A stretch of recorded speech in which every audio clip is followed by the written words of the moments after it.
Hello and good day, Welcome to the Super Good Camping Podcast. My name is Pamela. I'm Tim. And we are from supergoodcamping.com. We are here because we're on a mission to inspire other families to enjoy camping adventures such as we have with our kids. Today, because we're kind of nearing the end of the season, we want to talk a little bit about how to store your camping equipment to keep it safe, keep it in good working order, and how to keep it working the way you expect it to work. Because we have oodles of camping equipment, very expensive camping equipment in the basement. What are you talking about? So we want to keep our investment in good shape. We do. I would say probably the two biggest. You know what? I'm going to start by saying I apologize. We've had a bit of a hiccup lately with being every week between being the three of us being sick and unfortunately not at the same time. It's like one after another. That messed up a lot of things. And then once some of us got better, we had an opportunity to get the heck out of Dodge and go be in a tent and do camping stuff. So we took that opportunity, and I don't feel bad for that at all. Just saying.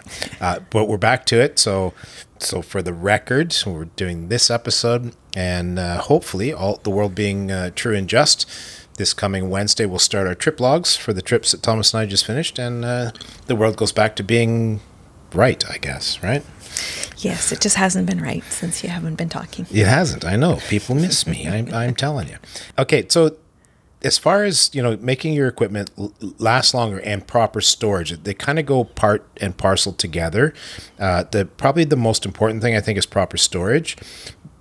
But with that said, you also need to do some maintenance and upkeep. So we'll talk a bit about storage first, and then we'll get into the maintenance, because it sort of leads its way to that. Although you should do the maintenance first, whatever.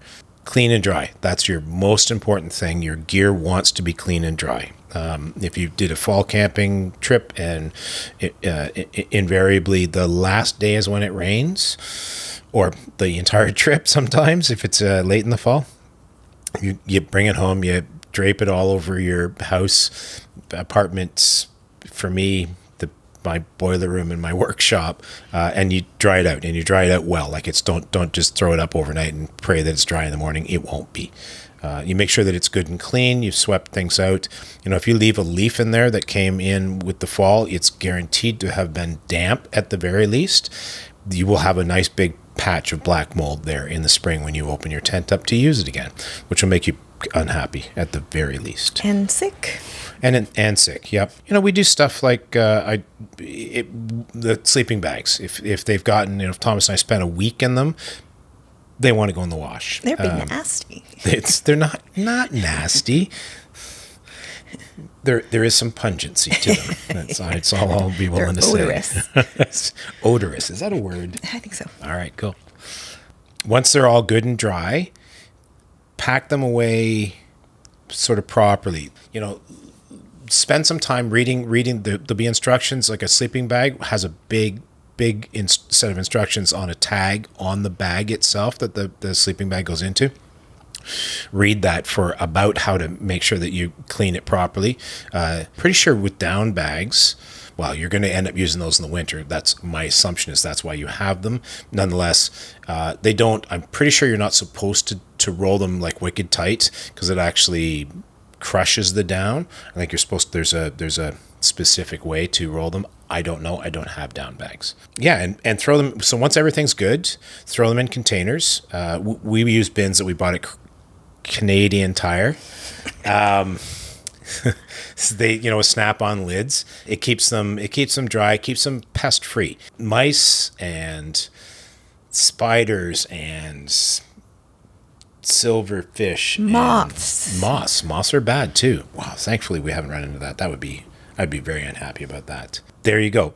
Put them in containers, label them well, or make them be, pick up clear ones, or do those. There's those big plastic vacuum bags. Like you put them in a big bag, and then you attach a vacuum and suck it, so all the air comes out and stuff. That would be fantastic too. It's really easy to identify things. I label the crap out of my stuff. That's what I do. And ideally, store it indoors if you've got the opportunity. Lots of people in apartments don't have that storage opportunity, although you could rent a storage locker.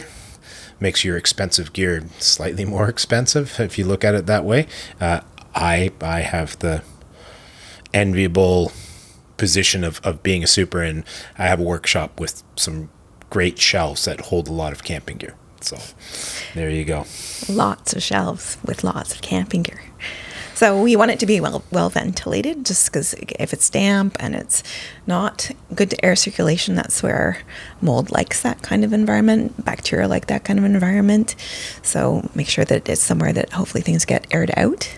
And if you can't, like if you're talking about a shed or a garage, at least get it up off the ground, because that's where your biggest moisture is going to be. That's the coldest space, and that's where you're going to get condensation. And you can, those desiccant, when you buy stuff, like it gets shipped to you, whatever, Amazon, they put those little drying packs in, the gel packs in. Ones that say do not eat. Which don't, just saying. If you can buy ones like that from, I'm sure, all kinds of places. I personally have purchased them from Lee Valley Tools before, for tools, like in my toolkit. Throw those in there and then swap. So, which leads us to about every 2 or 3 months, have a look at your stuff. Pop the lid off, make sure that a mouse hasn't made it past your security defenses and made itself a nice fluffy home. Swap out those gel packs so that you don't end up with mold. Mold's a big nasty. Like, you're going to end up throwing stuff out. You'll never be able to chase that away. Just saying, man. For your specialty clothes and footwear and things that outerwear that you tend to wear camping, then make sure that stuff is also kind of kept dry.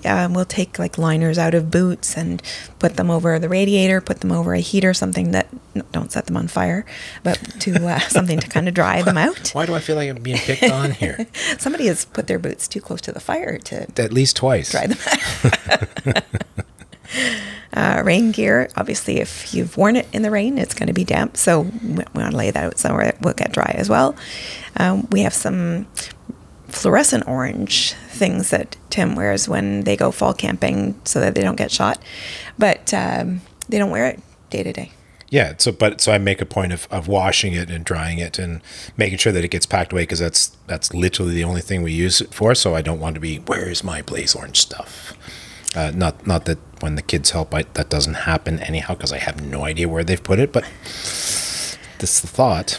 Waterproof your stuff if it needs it. So boots might need some waterproofing, rain gear might need some waterproofing. Just do it before you put it all away, because that way it's going to be ready to go in next year when you're pulling it out. Yeah, so I have a cool new leather, I don't know what the heck you call it, canoe seat pack, maybe? But it's a zippered bit of business that straps over my seat, and I can keep my, map, compass, multi-tool, a headlamp, water bottle.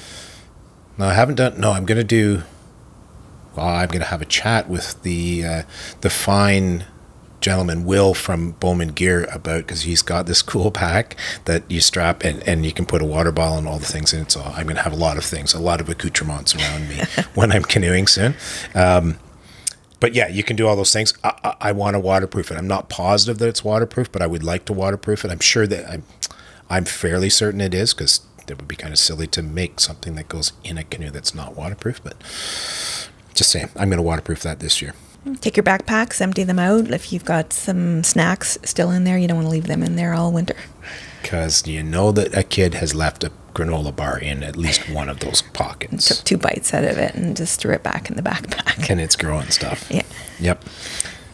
Cookware. So before you put it away, I'm sure you tried very, very hard, but when you're on site, I guarantee you didn't do as good a job of cleaning your cookware as you will at home. So give it another round, give it another scrub.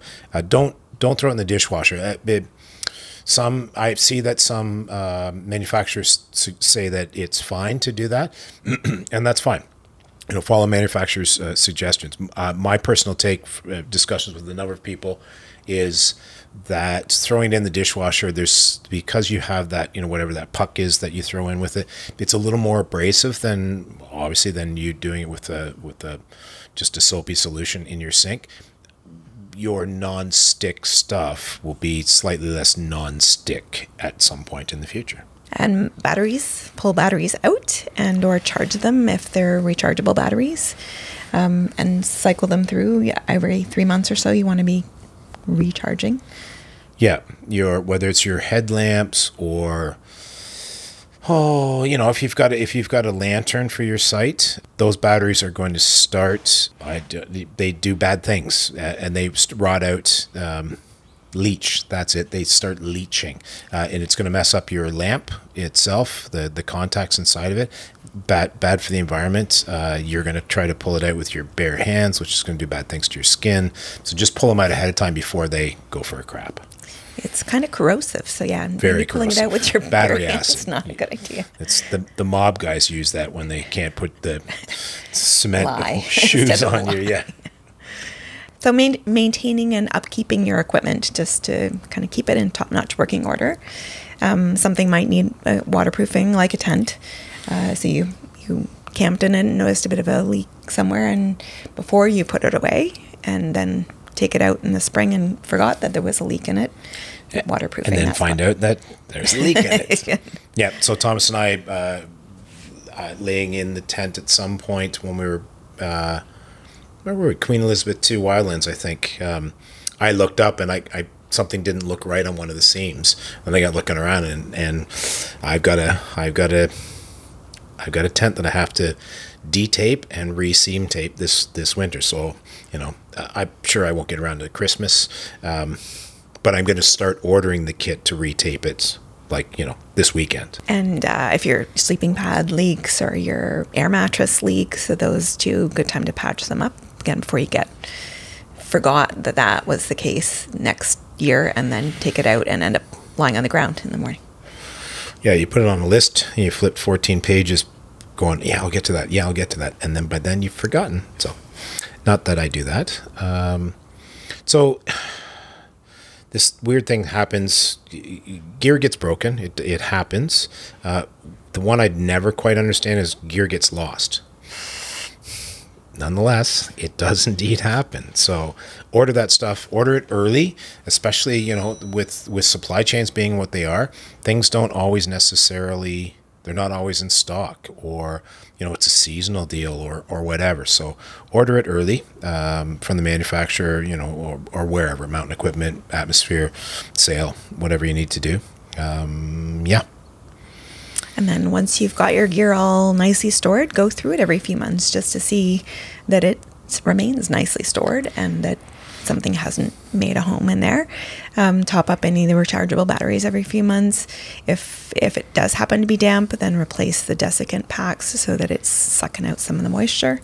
And oil your multi-tool. Keep things like that are in good working condition. Yep. That's about perfect. It for me, it's the rechargeable batteries. I mean, I'm obviously looking for if somebody beat my security system and has made themselves a nice home. But the rechargeable batteries, I distinctly remember reading at some point that about every 3 months you want to pull them out, just top them up, put them back in. When Tim will do the same with our rechargeable Lucy lights. Yep. Recycle them and charge them up every few months. Zoleo, I think, as well, you said. Zoleo, I pull out. You know what? I go through our camera packs. I top all those batteries up. Around Christmas, again around March break. All the things. I pull out my headlamp is a Phoenix. It's a rechargeable headlamp. I charge it up probably every few months. I pulled the batteries out of the other ones. Yeah.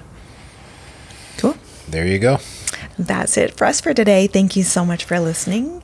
Please do reach out to us. We would love to hear from you. Our email address is hi@supergoodcamping.com. That's hi@supergoodcamping.com. We are on all the social media, so please do reach out to us there as well. Twitter, Facebook, Instagram, and we'd love it if you subscribe to our YouTube channel. And if you would like to give us some topic ideas of things you'd like to hear about, we'd be happy to hear from you about that too. Take care, and we will talk to you soon. Bye. Bye.